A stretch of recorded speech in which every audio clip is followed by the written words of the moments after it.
नमस्कार, मैं ऋचा सिंह और आप देख रहे हैं सी न्यूज भारत। वक्त हो चुका है न्यूज बुलेटिन का।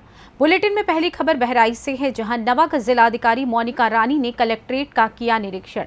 आगे खबर बेतिया से है, जहां लूट की घटना को अंजाम देने जा रहे 2 अपराधियों को पुलिस ने किया गिरफ्तार। साथ ही अगली खबर एटा से है, जहां परिचालक के टिकट खरीदने की बात को लेकर दरोगा ने की चालक की पिटाई। और भी तमाम खबरों पर आइए विस्तार से करते हैं चर्चा।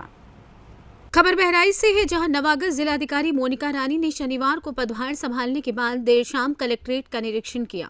इस दौरान उन्होंने राजस्व अभिलेखागार, भूलेख अनुभाग, मुख्य राजस्व अधिकारी व नगर मजिस्ट्रेट कोर्ट संयुक्त कार्यालय सहित विभिन्न पटलों, जिला सूचना विज्ञान केंद्र का निरीक्षण कर अभिलेखों के रखरखाव व साफ सफाई का जायजा लिया तथा मौके पर ही संबंधित अधिकारियों एवं कर्मचारियों को आवश्यक दिशा निर्देश दिए गए। बहराइच से सी न्यूज संवाददाता संतोष मिश्रा की रिपोर्ट।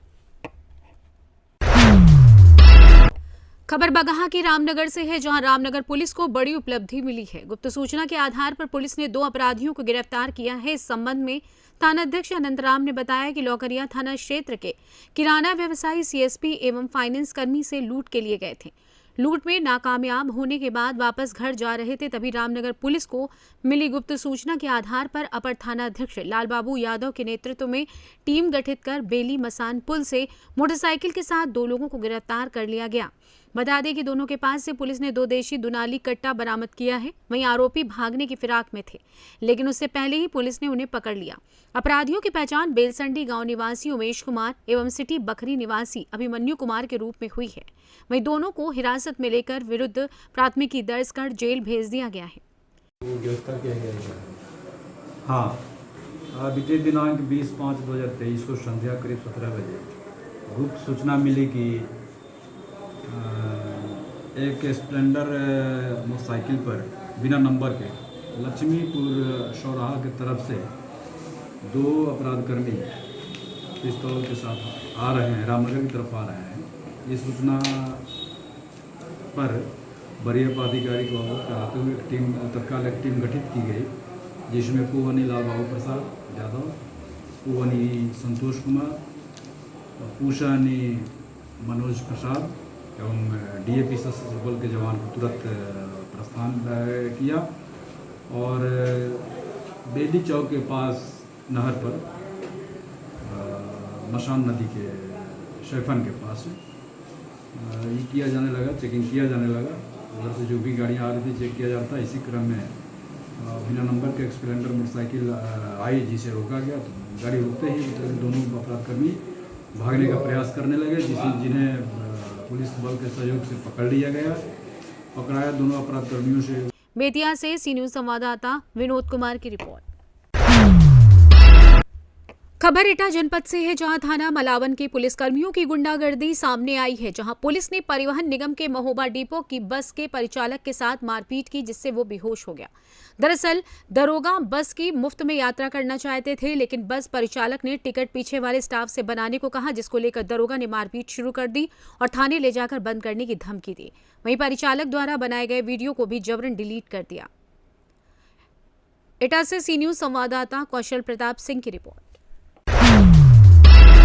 खबर मोतिहारी जिले से है, जहां फेनहारा प्रखंड के रूपौलिया पंचायत के चौहान छपरा में श्री 1008 श्री विष्णु महायज्ञ एवं सीताराम नाम जप का आयोजन किया गया, जिसको लेकर शनिवार को गाजेबाजी के साथ 251 कुमारी कन्याओं ने कलश यात्रा लेकर बालवीर बाबा मंदिर मथरवा नदी से जलबोझी कर मंडप में लाया गया।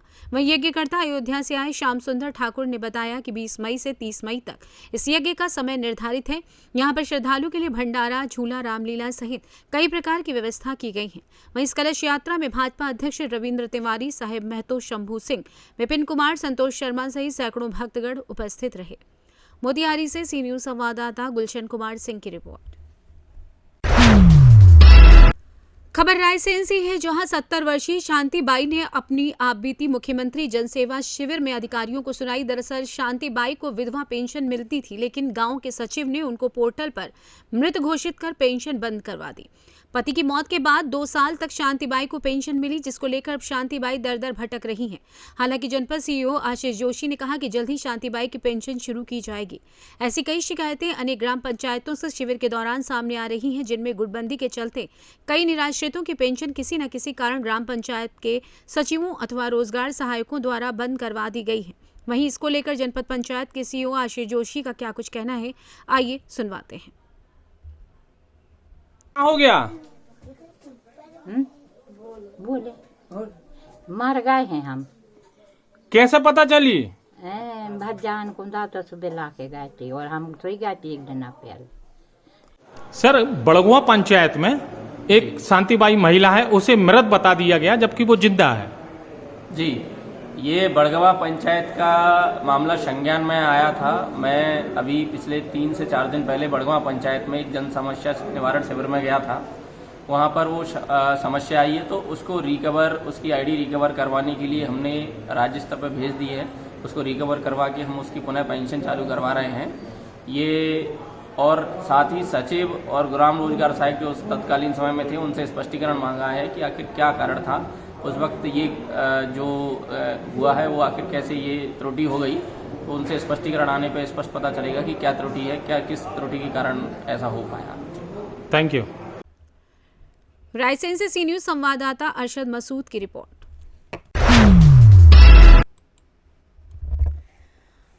खबर जनपद अमरोहा से है, जहां थाना नौगावा सादात क्षेत्र के गांव बोरीबोरा में दबंगों के हौसले बुलंद होते जा रहे हैं। जहां गांव के ही दबंग लोग बेखौफ होकर गांव के ही रहने वाले शमशाद के परिवार पर अत्याचार कर रहे हैं। ग्रामीणों का कहना है कि गांव के ही कुछ दबंगों ने एक परिवार का जीना मुश्किल कर रखा है। लाठी डंडों के साथ शमशाद के परिवार पर हमला करते हैं। इस मामले में पुलिस प्रशासन से कई बार शिकायत की जा चुकी है, लेकिन पुलिस प्रशासन कोई कार्रवाई नहीं करता है। दरअसल गांव बोरी बोरा में शमशाद का परिवार रहता है। शमशाद के 6 बच्चे हैं। शमशाद का छोटा बेटा शहबाज होटल पर काम करता है। वहीं 16 मई की शाम होटल का मालिक शहबाज को उसके घर छोड़ने के लिए जा रहा था कि तभी रास्ते में चक्की के पास गांव के ही कुछ हथियारबंद दबंग लोगों ने शहबाज और सोफियान पर हमला कर दिया। जिसके बाद सोफियान ने परिजनों को सूचना दी, जिसके बाद परिजन मौके पर पहुंचे और शहबाज घायल अवस्था में नहर के किनारे बेहोश पड़ा मिला। जिसके बाद मौके पर पुलिस पहुंची। पुलिस ने घायल शहबाज को मेडिकल के लिए सीएससी केंद्र अमरोहा के लिए भेज दिया। हालांकि पुलिस ने मेडिकल रिपोर्ट आने के बाद ही आरोपियों पर कड़ी कार्रवाई करने की बात कही थी, लेकिन परिजनों का कहना है कि उन्होंने पुलिस को तहरीर दे दी थी, लेकिन पुलिस ने कोई सुनवाई नहीं की। ये इधर से आते हैं और लठिए और तमंचे लेकर आते हैं और गाली गलौज देते हैं, गंदी गंदी गाली देते हैं। इस जगह हमारी माँ बहन खड़ी रहती हैं और वहाँ से उधर से ये भागे हुए आते हैं। और जिलेदार है, तहजीब है, इंतजार है, 8 नंबर की फाइल ठवा के देखो इनकी। ये वैसे भी तड़ीपार हैं, ये वैसे भी 8 नंबर और तड़ीपार हैं और इनमें जिला बदर भी हैं। ये दबंग लोग है, ये मारते हैं इस लड़के को इतना मारा है कि बेहोश ठा के लेके आए हैं शहबाज को। मैं शहबाज की खाला हूँ। इतना मारते, आते घरों पे हमला करते, इधर से आते कब्रिस्तानों की तरफ से तमंचे लेके आते हैं, डंडे लेके आते हैं। इंतजार, तहजीब, नवाजिश, ये सब हैं जिलेदार, पूरा गिरोह है इनका। इन्होंने परेशान कर रखा, बहू बेटियों का निकलना बढ़ना बंद कर रखा है। रास्ते रोक रहे हैं, रास्ते में बच्चों को भी मार रहे हैं, बड़ों को भी मार रहे हैं। इकला देख के जी मुझे वहाँ पे रोका, तमंचे लगाए मेरे, अब मैंने पैर पकड़े सबके, फिर चक्कू मारा मेरे पीछे से, फिर मारा तमंचा की वो हमारी पीछे से कमर पे। किन लोगों ने? गर्दन पे है और पैर पकड़वा रहे थे सब मुझसे, सबके पैर पकड़े मैंने। ये चाकू का निशान है पीछे, ये डंडों के निशान है। फिर मुझे डहर बैठा के लेकर आए, वहाँ मारा। मेरा नाम नजमुद्दीन है। क्या मामला है यहाँ? ये मामला ये है कि लड़का जो है रात को 10:30 बजे होटल से काम करके आ रहा था और रास्ते में चक्की के पास में जो उनके परिवार की चक्की है वो लाठी डंडे लेकर, तमंचे लेकर वहाँ पे खड़े हुए थे और इसे रोक लिया। रोकने के बाद में इससे गाली गलौज करने लगे और जो पहले झगड़ा हुआ था ईद पर, और उसी झगड़े को लेकर फैसला भी हुआ था। पुलिस ने फैसला भी करा दिया था, लेकिन इन्होंने कहा था कि इसका बदला हम दोबारा फिर से लेंगे और फिर भी उसके साथ मारपीट की और इस बार ऐसा मारा कि इसे मारते हुए घसीट कर ले गए थे। और जो लड़का इसे होटल का मालिक सोफियान था वो इसे छोड़ने आ रहा था, उसे बाइक पे से उतार लिया। वो किसी तरह इसे मार पिटाई में मशक्कत करते हुए वो वहाँ से भाग गया। भागने के बाद में उसने सूचना दी, घर को फ़ोन किया। जब परिजन पहुँचे यहाँ से, जब परिजन वहाँ पे पहुँचे तो परिजनों ने काफ़ी मशक्कत करने के बाद शाहबाज को ढूंढा तो वो किनारे पड़ा हुआ मिला और बेहोश हालत में मिला। और उसके बाद में उसे लेकर पुलिस को पहुँचे और वहाँ पे पुलिस। अमरोहा से सी न्यूज संवाददाता गौरव श्रीमाली की रिपोर्ट।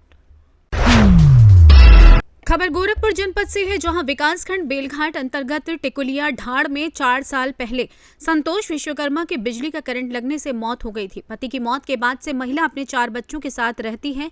बच्चों का पालन पोषण करना उसके लिए मुश्किल हो रहा है, जबकि विधवा महिला के सास ससुर जिंदा हैं, लेकिन वो भी गरीब हैं।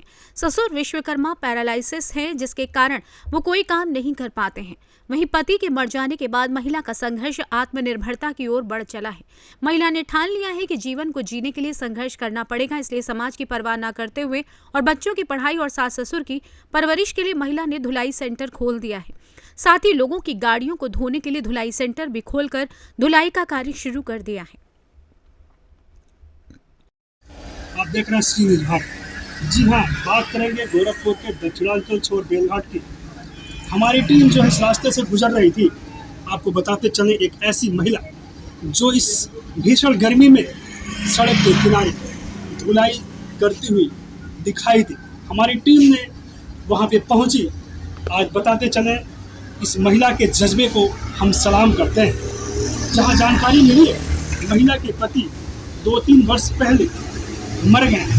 आइए जानने की कोशिश करते हैं कि महिला किस तरीके से इस कार्य कर रही है और आगे का संघर्ष कैसा रहेगा। एक जानकारी हमको दीजिए मैडम। हाँ, बताइए। कब से ये दुकान चला रही हैं? 4 साल से पहले। आपके पति जो है, जानकारी मिली है कि 4 साल पहले जो है देहांत हो गया। कैसे क्या हुआ, जरा बताएंगे? उनको लाइट मार दिया उनको, इसीलिए हम अपनी मजबूरी में काम करते हैं। आप स्वयं करती हैं? आदमी लगाई हैं या क्या? नहीं, आदमी नहीं, हम ही करते हैं। क्या क्या काम होता है आपके दुकान पे? स्टिकर का काम होता है पूरा। हाँ। और बाइक का धुलाई होता है पूरा। बाइक का धुलाई भी धोते हैं। क्या एक बाइक का क्या चार्जेस हैं? 60 रुपये। और 4 व्हीलर का? 250। 250 में पूरे धुलाई हो जाती है? हाँ। इंटरनल भी सब कुछ पॉलिश सब कुछ हो जाता है। हाँ जी। तो ऐसे जो है आप जो है पति के न रहने के बावजूद आप संघर्ष जो है, पति के न रहने के बाद हम बहुत संघर्ष उठा रहे हैं जाने के। हाँ। और 4 बच्चों को लेकर परिवार को चला रहे हैं। सास ससुर भी हैं साथ में। कितने बेटे हैं आपके? एक।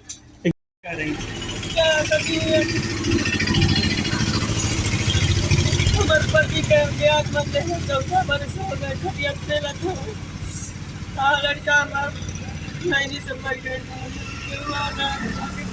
कुछ पेट मारी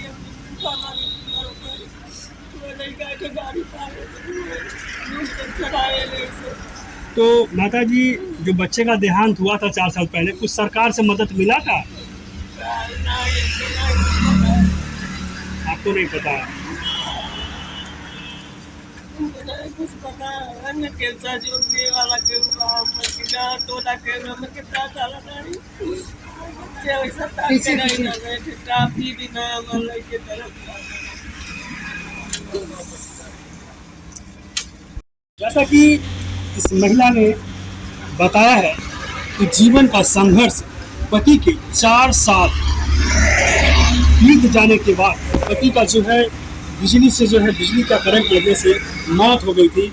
उसके बाद महिला के द्वारा जीवन का जो संघर्ष जारी है और धुलाई सेंटर और गाड़ी के स्टिकर, तमाम ऐसे काम जो करके बच्चों का पालन पोषण कर रही हैं। और इनका संदेश है ऐसी महिलाओं के लिए जिनके पति नहीं है, संघर्ष और जज्बे से जीवन को कैसे जिया जाता है, इन्होंने उन नारियों के लिए दिया है संदेश। आप देख रहे हैं कैमरामैन के साथ अनूप कुमार सिंह रिपोर्ट, गोरखपुर। गोरखपुर से सी न्यूज संवाददाता अनूप कुमार सिंह की रिपोर्ट। खबर झांसी से है, जहां उपखंड अधिकारी ललतेश यादव के नेतृत्व में कस्बा गुड़सराय में विजिलेंस के साथ मिलकर मोहल्ला धनाई, परकोटा, गांधीनगर आदि क्षेत्रों में सघन चेकिंग अभियान चलाया गया। चेकिंग अभियान के दौरान करीब 100 कनेक्शनों की जांच की गई, जिसमें 26 व्यक्ति बिजली चोरी करते पाए गए। विद्युत चोरी करने वालों में अधिकांश व्यक्ति ऐसे थे जो वैध कनेक्शन होने के उपरांत भी मीटर के अतिरिक्त अन्य केबल डालकर चोरी कर रहे थे। वहीं विद्युत चोरी में पकड़े गए व्यक्तियों के विरुद्ध थाना झांसी में बिजली चोरी का मुकदमा पंजीकृत कराया गया है। उपखंड अधिकारी के द्वारा बताया गया कि गुड़सराय में लाइन लॉस काफी अधिक है एवं बिजली चोरी पर अंकुश लगाने के लिए चेकिंग अभियान निरंतर जारी रहेगा। गुड़सराय गरौठा से सी न्यूज संवाददाता आशुतोष गोस्वामी की रिपोर्ट। खबर झारखंड से है, जहां सूरजपुरा मुखिया मोहल्ला निवासी राजू प्रसाद मेहता की गौशाला में आग लगने से 4 मवेशी झुलस गए। घटना रविवार दोपहर की है, जब मवेशी हर रोज की तरह रविवार को भी गर्मी की वजह से गौशाला में थे। तभी अचानक उनकी गौशाला में अज्ञात कारणों से आग लग गई। आग की लपटें उठती देख घर के लोग वहां पहुंचे और आनन फानन में पशुओं को निकालने लगे, लेकिन तब तक 4 मवेशी झुलस चुके थे। फिलहाल पद्मा पशु चिकित्सक के नेतृत्व में लालू यादव मवेशियों का इलाज कर रहे हैं। इस संबंध में लालू यादव ने बताया कि आग की वजह से 4 मवेशियों में 2 मवेशियों की स्थिति अच्छी नहीं है, वहीं 2 मवेशी फिलहाल ठीक हैं। झारखंड से सी न्यूज संवाददाता परमानंद कुमार राणा की रिपोर्ट।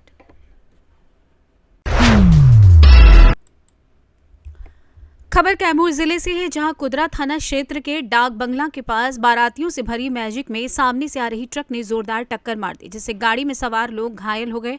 घटना के बाद आसपास के ग्रामीणों ने सभी घायलों को उपचार के लिए सीएससी अस्पताल पहुंचाया, जहां चिकित्सकों की देखरेख में इलाज चल रहा है। वहीं एक व्यक्ति की स्थिति को गंभीर देखते हुए सदर अस्पताल रेफर कर दिया गया है। बाकी 7 लोगों की स्थिति खतरे से बाहर बताई जा रही है। वहीं टक्कर मारने के बाद ट्रक घटनास्थल से भाग निकला। बताया जा रहा है कि कुदरा थाना क्षेत्र के लालापुर में कल रात बारात आई थी, जहां आज सुबह बारात संपन्न हो जाने के बाद सभी बाराती वापस जा रहे थे। तभी रास्ते में टाटा मैजिक रॉन्ग साइड जाने लगा, जहां ट्रक से उसकी भिड़ंत हो गई।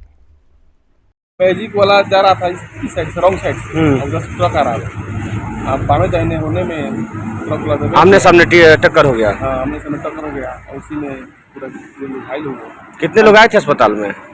करीब 8-9 आदमी थे। 8-9 लोग थे। क्या स्थिति था उन लोग का?